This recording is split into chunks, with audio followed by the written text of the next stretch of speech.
குடியாத்தம் அருகே விவசாய நிலத்திற்குள் பிடிபட்ட சுமார் 10 அடி நீளம் உள்ள மலைப்பாம்பு தீயணைப்பு துறையினரால் பிடிக்கப்பட்டது. வேலூர் மாவட்டம் குடியாத்தம் அடுத்த பூரகமானபள்ளி கிராமத்தில் விவசாய நிலத்தில் அமைக்கப்பட்டிருந்த மாட்டுக் கொட்டகை அருகே புதரில் சத்தம் வந்துள்ளது. அதனை அப்பகுதியை சேர்ந்தவர்கள் பார்த்தபோது பெரிய அளவிலான மலைப்பாம்பு இருப்பதைக் கண்டு அதிர்ச்சியடைந்தனர். உடனடியாக இது குறித்து குடியாத்தம் தீயணைப்பு நிலையத்திற்கு தகவல் தெரிவித்தனர்.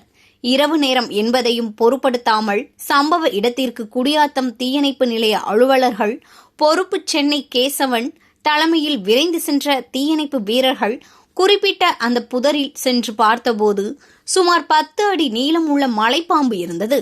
அதனை லாபகமாக பிடித்து பத்திரமாக தீயணைப்பு நிலையம் கொண்டு வந்தனர். பிடிப்பட்ட மலைப்பாம்பை வனத்துறையினரிடம் ஒப்படைக்க உள்ளனர்.